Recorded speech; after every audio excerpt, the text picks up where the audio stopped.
Olá, sejam bem-vindos. Esse é o podcast do Núcleo da Cidadania do Ministério Público do Estado de Mato Grosso do Sul e hoje, com muita alegria, eu recebo aqui o professor Benhur, que é o nosso secretário executivo da pasta de Direitos Humanos da SEAD. Seja muito bem-vindo, Benhur. Obrigado, doutora Paula. Feliz de estar aqui no Ministério Público e imaginar o Ministério Público tão criativo, tão comunicativo. Acho que numa república, mesmo instituição, né, que tem assento constitucional, seus membros têm várias garantias, acho importante essa legitimidade que vem do contato com a população. Então eu fico muito feliz em saber uma jovem combativa promotora vai poder conversar. Eu fico muito feliz do convite, você me fez o convite com tanto carinho, tanto com o maior prazer. A alegria é toda nossa. O Ministério Público fica muito feliz de saber que a gente tem essa relação bastante amistosa e essa relação que traz assim, ganhos para a população junto com as secretarias estaduais daqui do Mato Grosso do Sul. E eu, como sua aluna, ainda posso dizer o quanto que eu aprendi contigo ao longo da vida. Então, tê-lo aqui, para mim, também é uma honra. E você sabe, doutora Paula, a gente vai fazer uma conferência de direitos humanos depois de 10 anos aqui no Estado. E o tema é a questão da democracia e brecar os retrocessos e garantir direitos. E quando a gente fala em democracia e não ter retrocesso, o Ministério Público é decisivo, né? A gente vai fazer aqui 37 anos da nova Constituição, dia 5 de outubro, e quando você vê, várias instituições têm colaborado, o Supremo Tribunal Federal, outras instituições, a própria Polícia Federal, o Ministério Público em particular tem feito um papel fantástico mesmo, né? Porque a sua composição, as suas prerrogativas faz com que ele entre em bola dividida, né? Ai de uma sociedade que não tem um Ministério Público independente, autônomo, para poder realmente fiscalizar os detentores de poder, enfim. Então eu fico muito feliz de estar aqui, justamente porque, além dessa questão de ser afeto pessoal que nos une, tem essa questão da instituição que eu reputo, quando você vai pensar na consolidação do Estado Democrático de Direito, é uma das instituições mais importantes, é o Ministério Público. Ele tem mostrado assim, uma altivez muito grande mesmo, isso é muito bom para a gente construir uma república, que não é fácil fazer uma república, né? Sem dúvida, a gente tem esse compromisso com a população e é para isso que nós estamos aqui, para trabalhar em conjunto e em favor da nossa população, que já tem uma história de tanto sofrimento. A gente precisa evoluir e muito ainda. O Ministério Público faz isso com muita alegria, aliado ao Estado, aliado a vocês. Benhur, eu queria te perguntar um pouquinho, já que a gente vai falar de direitos humanos aqui, para quem ainda tem alguma dúvida, se você pode fazer uma diferenciação para a gente sobre essa questão de o que é cidadania, o que são direitos humanos, o que é assistência social. Tá. Seria importante, a própria ideia de direitos humanos é um conceito que é polêmico, né? Ele gera emoções.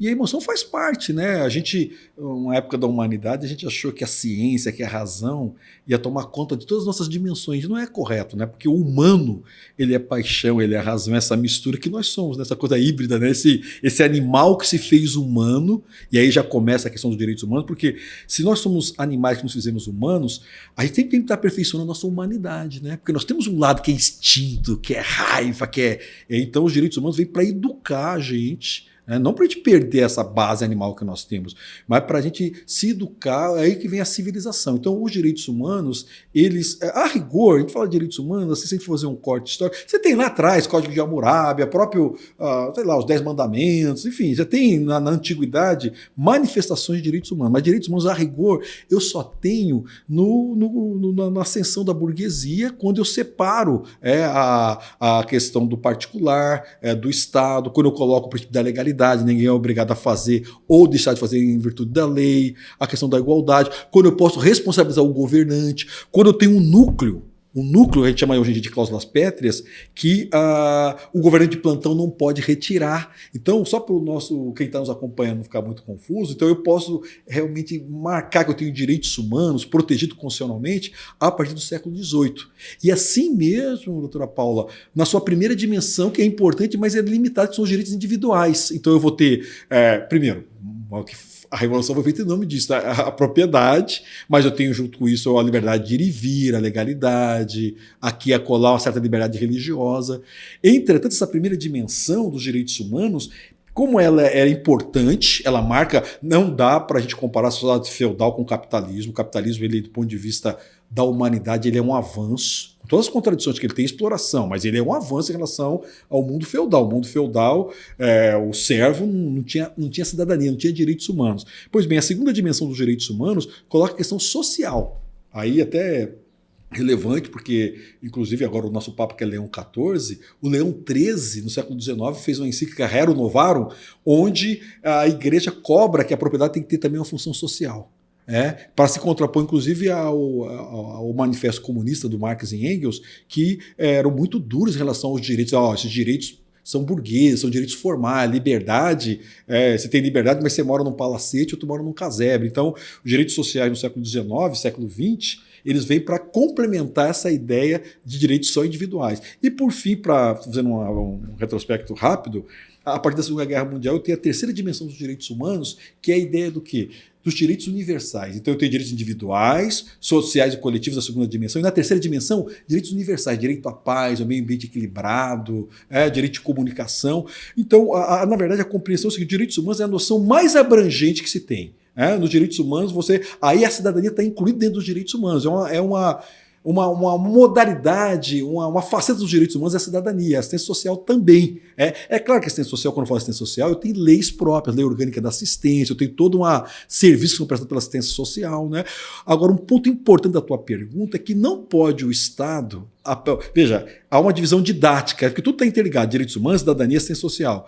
Mas essa divisão que é feita não pode prejudicar o cidadão, né? Perfeito. Porque às vezes o Estado alega, não, isso aqui é na minha área, aí fica um jogo de impor. Não é nosso caso, cá para nós, né? A gente tem tido uma postura, o governador em particular, qualquer assunto, mesmo que tenha às vezes uma dimensão federal mais forte, o governo tem encarado.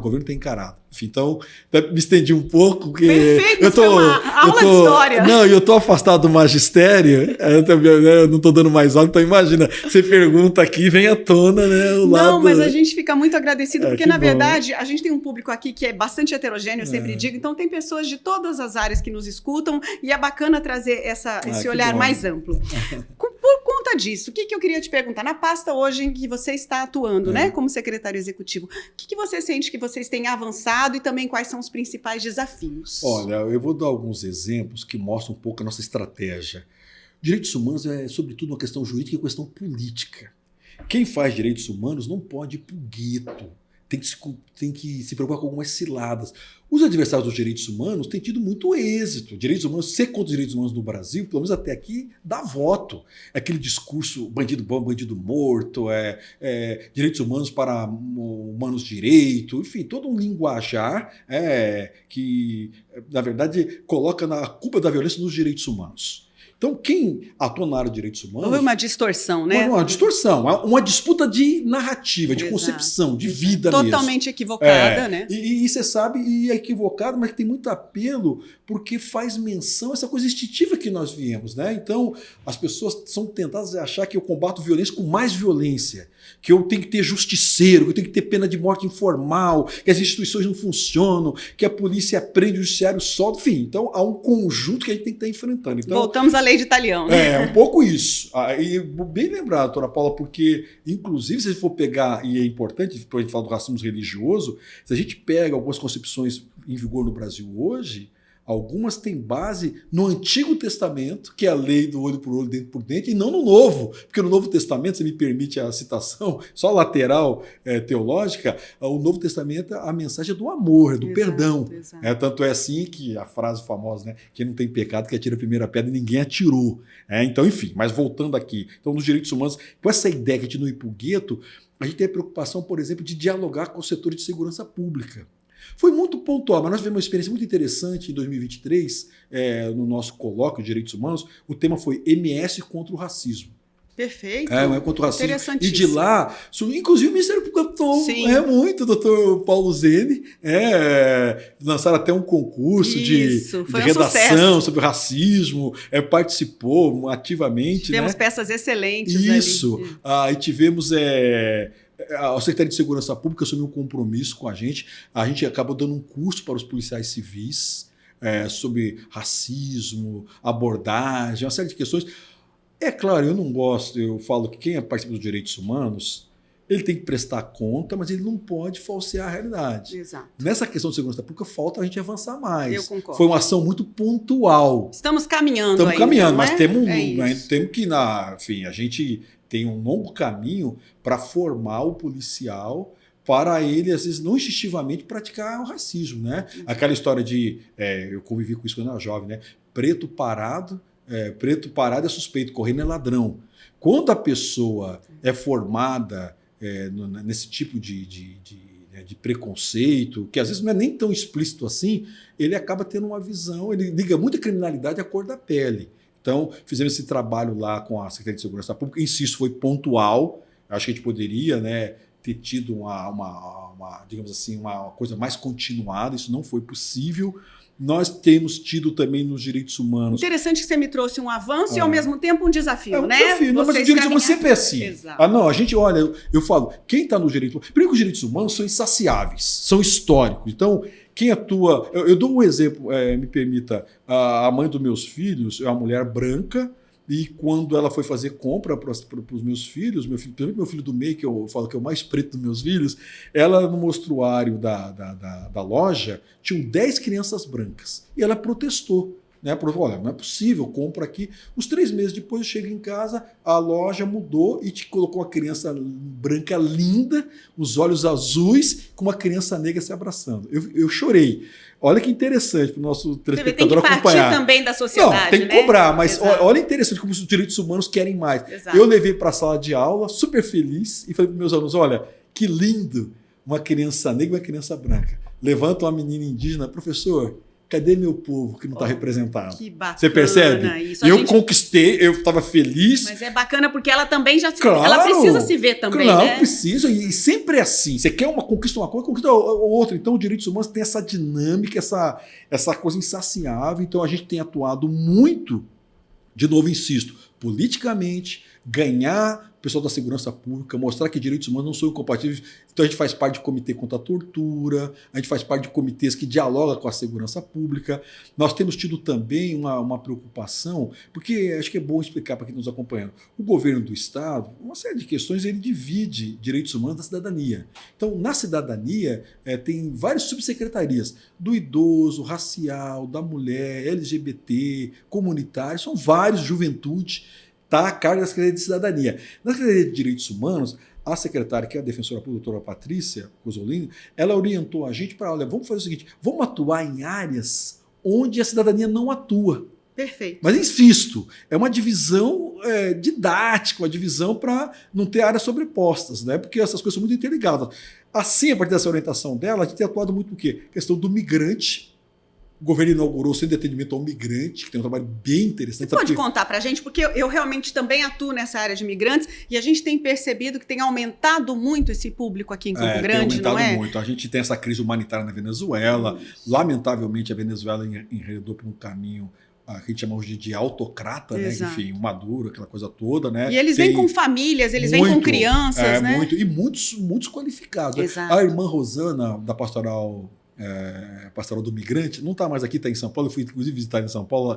Ela tem uma frase maravilhosa que é sempre, né, ela, mais ou menos assim, né, amar aqueles que ninguém ama, né, tornar visíveis os invisíveis, enfim. Dar visibilidade e voz para eles, isso. Não é? Então a questão do migrante, ela sempre diz, olha, migra geralmente o mais forte, né? A família precisa de alguma coisa, não tem mais condições, e a pessoa sai e manda dinheiro e busca caminhos, e é muito desafiador, né? Outra cultura, outra língua, a ausência da família, enfim. Então, a gente tem o Centro de Atendimento ao Migrante, onde encaminha muito pessoal para documentação. A Polícia Federal atua muito com a gente de segurança pública. A gente conquistou agora, que no novo espaço, uma brinquedoteca, onde o pai e a mãe vão lá. Primeira coisa do documento, né? Tem que ter documento para ele poder usufruir. O Brasil, Paula, doutora Paula, e isso é muito caro à minha geração, a gente tem uma história de muito massacre, né? De muito desrespeito aos direitos humanos. Mas, inegavelmente, a partir da década de 85, a eleição do Tancredo e a Constituição de 88, o Brasil entra numa outra fase, né? Então, nós temos uma Constituição muito generosa e que diz o seguinte, olha, tá no Brasil, tem dignidade humana. Artigo, até é fundamento da República. Está lá no artigo 1º, inciso 3º, dignidade da pessoa humana. Então, pessoa humana, tá no Brasil, pode ser estrangeiro, de passagem, o cara tá lá mergulhando em Bonito, o cara tá, sei lá, em Aquidauana, não interessa se ele é residente, estrangeiro residente ou está de passagem, ele tem dignidade humana. Então, a partir daí a gente tem trabalhado a documentação, o acesso que eles têm. Tem um convênio maravilhoso com a nossa Universidade Estadual, que até aproveito, que universidade, né, que tem prestado tanto serviço à nossa comunidade, sim, eles têm um programa de curso de português. Eu tenho uma amiga que é professora voluntária, inclusive ela é servidora no Ministério Público. Que bacana. Como é o nome dela? Regina. Regina, um abraço, Regina, e parabéns. Esse trabalho voluntário dá sentido às vezes. Exato. Né, e esses dias ela mandou pra gente a foto com o nome de todos os alunos, um da Guatemala, de todos os lugares diferentes. E assim, é bonito porque a gente vê que a universidade, é claro, está muito de parabéns, e também as pessoas que se envolvem com isso, né? De forma voluntária, sem ganhar, mas a gente ganha tanto no pessoal que eu acho que é uma rica troca de aprendizado, não é? Você vê a revista The Economist comparando o Brasil com os Estados Unidos, claro que ela estava se referindo ao julgamento do pessoal que agora já condenado, tentativa de golpe, abolição violenta do Estado Democrático de Direito, mas The Economist fala que a democracia brasileira está servindo de exemplo para a democracia americana, que é mais antiga que a nossa. Exato. Mas tem um ponto que a revista, eu não li toda a matéria, vi só a repercussão da matéria, que ela não trata, que é a questão do migrante, que na Europa e nos Estados Unidos é fator dos grupos extremistas pregarem o ódio. Veja, é uma contradição. Você globaliza o capital não tem restrição. Exato. E você quer limitar o ir e vir. Obviamente que a gente sabe dos impactos que tem a migração. Não estou defendendo aqui as pessoas, né, os países têm que ter a sua política migratória. Mas a gente tem visto, por exemplo, nos Estados Unidos, xenofobia, racismo. O Brasil é o contrário. O Brasil, não que não tenhamos problema, o Brasil tem um racismo que permanece, é estrutural. Mas, inegavelmente, nós temos uma vocação para a pluralidade muito grande. E também, agora tem um lado humanitário, mas tem um lado pragmático. O Mato Grosso do Sul é um estado que ele tem pouca gente para muito emprego, por exemplo, né? Muita terra para ser ocupado. Então, também a questão migratória é uma questão econômica, é uma questão cultural. E sem contar que essa questão, né, do Paraguai e da Bolívia. Né? Quem nasce no Mato Grosso do Sul, querendo ou não, a parte é paraguaio. Né? Exato. Eu fui promotora em Ponta Porã e a gente tinha muito isso, né? Essa irmandade com os paraguaios, e funcionava muito bem, era uma relação muito próxima. E eu percebo que aqui, agora que eu vim para Campo Grande há alguns anos, nós não temos essa irmandade com os venezuelanos. Isso muito me preocupa, porque é o momento em que eles mais precisam de nós, mais precisam. A gente conhece pouco a cultura da América Espanhola, né? Você vê, mesmo o Paraguai, né?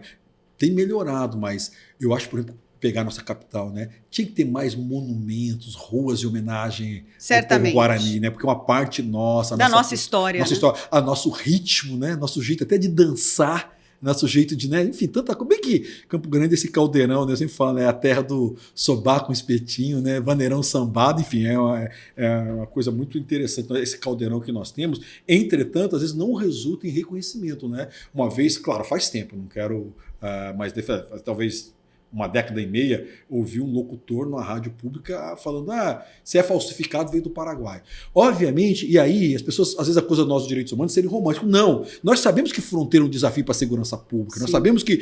Mas a fronteira pode ser também, e acho que é uma oportunidade histórica, depende das políticas públicas. Exato. De saúde, de ajudar o outro lado da fronteira, da questão cultural. Na verdade, de novo, é humano. Você vê, você mesmo relatou a tua experiência em Ponta Porã. Um olhar mais acurado de alguém mais sensível, como é o teu caso, faz da fronteira desafio, mas também oportunidade de convivência, de troca de experiências. Né? Eu não sei como é que é o MP Paraguai, como é que. Não sei nem se tem bastante diferente do nosso, com certeza. Mas que é até curioso, você me conta. Depois eu conto no bastidor. Mas é interessante porque a gente ainda assim conseguia eventualmente fazer algum trabalho conjunto lá. Apesar de lá eles têm eleição, é diferente do nosso que é por concurso público, né? É interessante, É uma realidade tem mandato, nos Estados Unidos também assim, tem mandato. Exatamente. Né? Eu confesso que eu prefiro esse nosso modelo. Acho que eleição para alguns cargos, mas é bom na República ter gente que não precisa da opinião pública, né? Porque vai se comportar não conforme a maioria, mas conforme a Constituição. Então é importante diferenciar, né, o poder eleito do poder que não é eleito. Né? E a gente vê o resultado na criminalidade lá, né? Que eles ainda precisam avançar. Mas em outros aspectos a gente aprende muito com eles. Você falou então que vocês têm esse centro dos migrantes. Você poderia dizer para quem está nos assistindo como procurar, qual o acesso? Na verdade, ele funciona junto ao PROCON, ali agora fugiu o nome da Padre João Cripa? Padre João Cripa. Eu não sei o número do Padre João Cripa, né? É o PROCON e o Centro de Atendimento ao Migrante. Isso. Lá funcionam também os conselhos, que também é uma dimensão importante da nossa Secretaria de Direitos Humanos, porque é o tal do controle social, que também eu vejo como algo importante que a gente faz, mas falta fazer mais.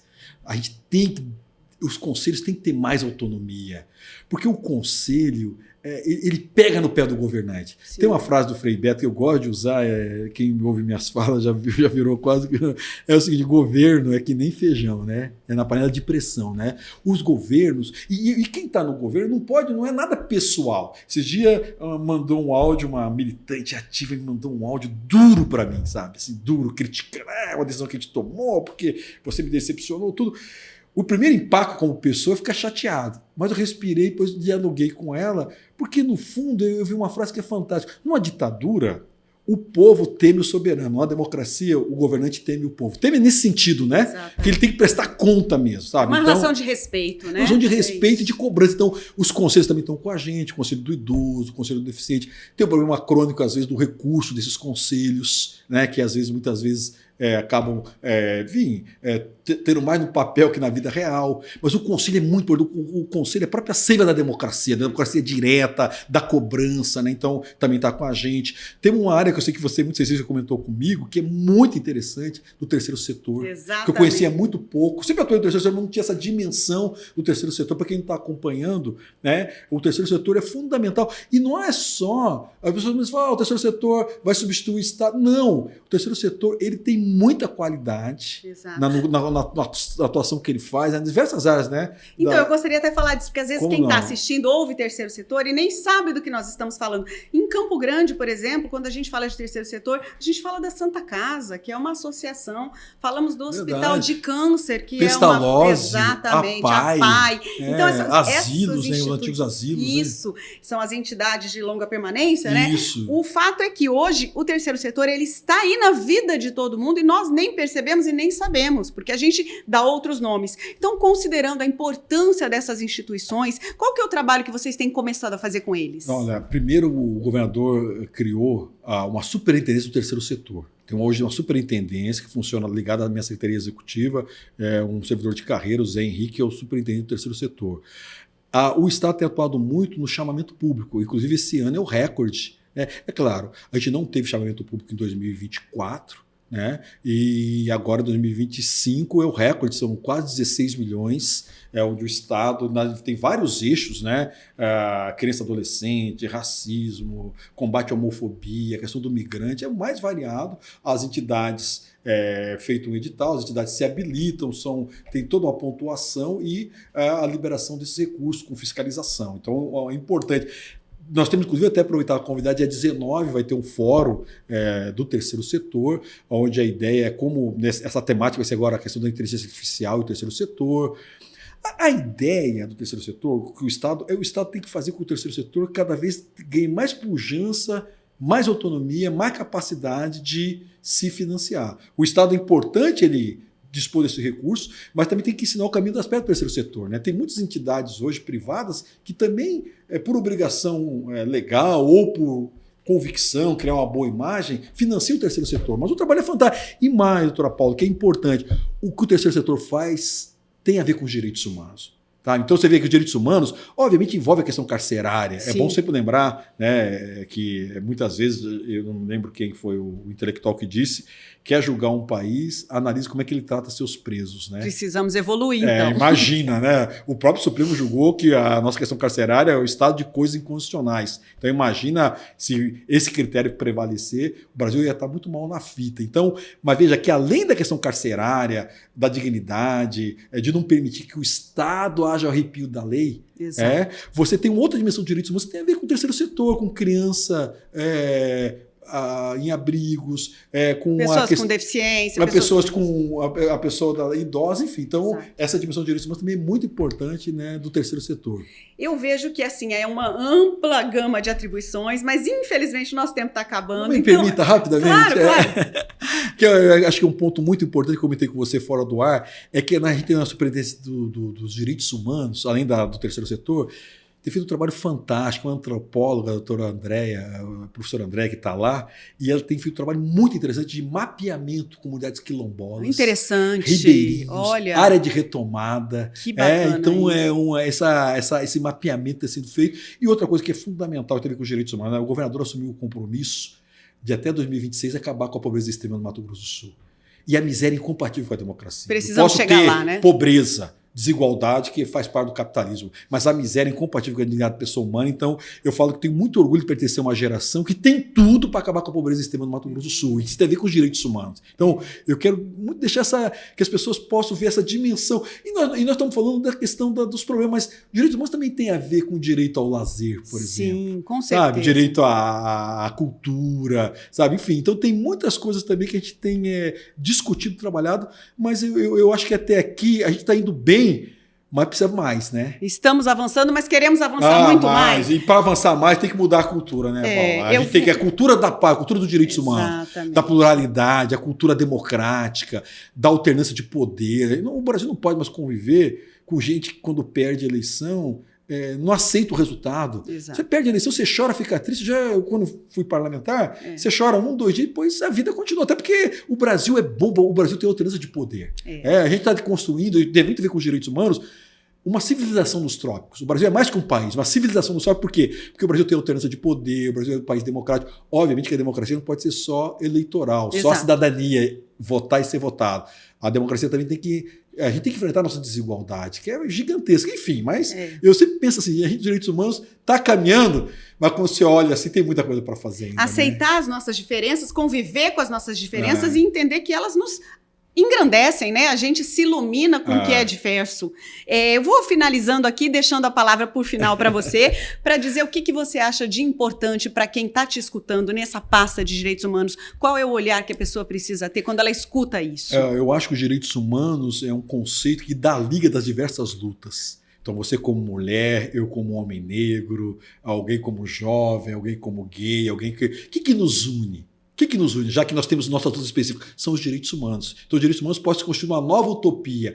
E mais, é uma utopia que não é uma utopia abstrata. E ela nos permite, inclusive, julgar os governos. Que governos respeitam os direitos humanos? Em que país é mais respeitado os direitos humanos? Nas suas diversas dimensões, individual, social, coletiva, enfim. Então, eu acho que queria compartilhar com vocês essa ideia dos direitos humanos como uma motivação, uma inspiração, e que sempre que é atrás dos direitos humanos é a pessoa angustiada. E ele não pode jamais, os direitos humanos, ter um discurso chapa branca. Ele não pode passar pano para as violências, ele não pode passar pano para malversação do recurso público, ele não pode passar pano para a violência. Então, quem está nos direitos humanos tem essa coisa da alegria de estar construindo um mundo diferente, mas da angústia de perceber que ainda falta um longo caminhar. Então, eu espero que essa nossa conversa inspire as pessoas, não só as diversas dimensões, né? Eu sempre penso assim, direitos humanos é no dia a dia, né? Em casa, é com o filho, é com o teu amor, é na igreja, é no trabalho, né? Essa cultura do quê? Respeito, pluralidade, enfim, essa... Sem dúvida, foi uma aula. Esse axé que eu quero deixar aqui, né? Obrigada pela lição, pelo aprendizado. E o Ministério Público está de portas abertas sempre para a gente trabalhar junto. Exatamente. Excelente Paula. Trabalho, doutor Romão, e a gente está muito feliz de tê-los como parceiros. E uma nova geração. Eu confesso, eu já passei dos 60, eu fico muito feliz.